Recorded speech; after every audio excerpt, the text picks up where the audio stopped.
Herkese merhaba, kanalıma hoş geldiniz. Bu tarifte öksüren bebekleriniz için şifalı pekmezli su yapacağız.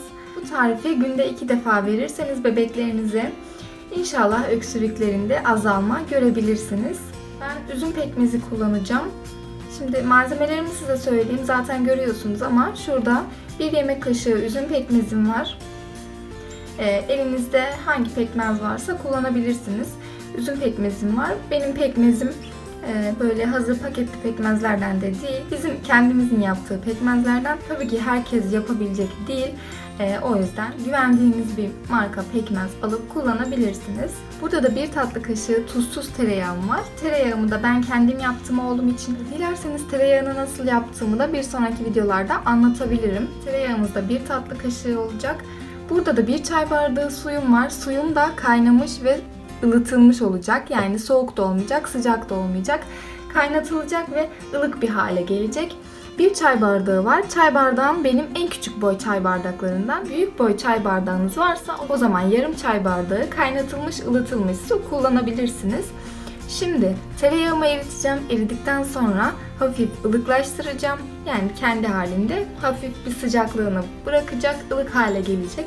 Çok soğuk olmayacak, çok sıcak olmayacak, ılık olacak. Suyumuz da aynı şekilde ılık olacak. Tereyağımızı erittikten sonra pekmezimiz ve suyumuzu karıştıracağız. Şimdi tereyağımı eritip geliyorum. Evet, tereyağımı erittim. Biraz bekledim ılıklaşması için. Şu anda sıcaklığını bıraktı ve ılık bir halde. Suyum da aynı şekilde, o da ılık bir halde. Şimdi şöyle bir kase yardımıyla tüm malzemelerimi karıştıracağım. Tereyağımı döküyorum.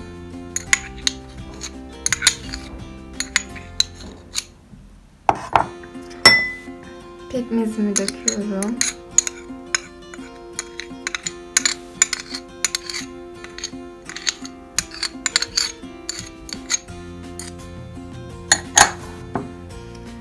Suyumuzu da dökelim. Şimdi güzelce karıştıracağım.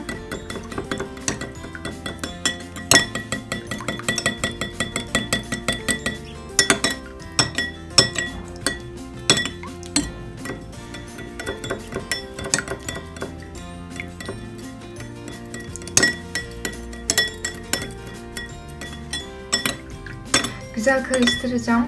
Tamamen bütünleşsinler birbirleriyle. Güzelce karışsınlar.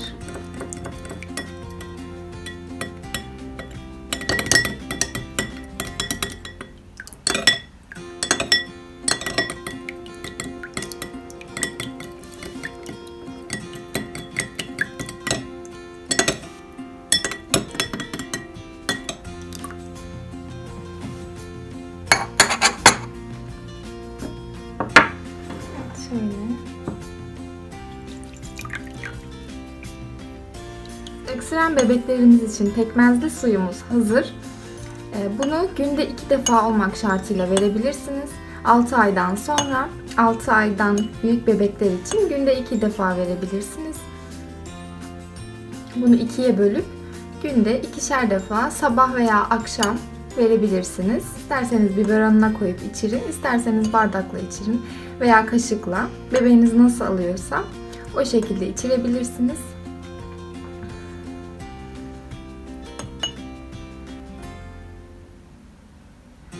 Şöyle.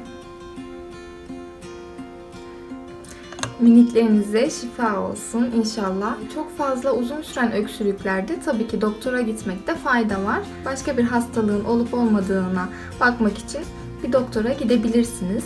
Böyle 3 gün, 4 günden fazla olan öksürüklerde doktora gösterebilirsiniz bebeğinizi. Diğer öksürük tarifi videomu da videonun sonuna ekliyorum. Dilerseniz ona da bir göz atabilirsiniz. O da gerçekten etkili bir yöntem.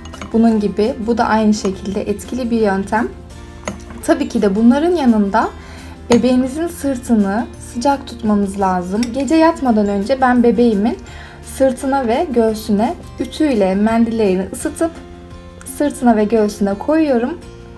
O şekilde yatırıyorum. O sıcaklığıyla zaten içerisinde sıcak kalıyor ve o sıcaklık ona iyi geliyor ve rahatlatıyor. Bu da büyüklerimizden öğrendiğim bir bilgi. Gerçekten hani Büyüklerimiz de bazı şeyleri biliyorlar gerçekten. De yarıyor. Bunu da söyleyebilirim. Evet, tarifim bu kadardı. Miniklerimize şifa olsun inşallah. 6. aydan sonra bu tarifi verebilirsiniz. 6. aydan sonra günde 2 defa olmak şartıyla verebilirsiniz. 1 yaşından sonra biraz daha arttırabilirsiniz miktarları. Miniklerime geçmiş olsun. Hepsini yanaklarından kocaman öpüyorum. Videomu beğenmeyi ve kanalıma abone olmayı unutmayın. Bir sonraki tariflerde görüşmek üzere. Hoşça kalın.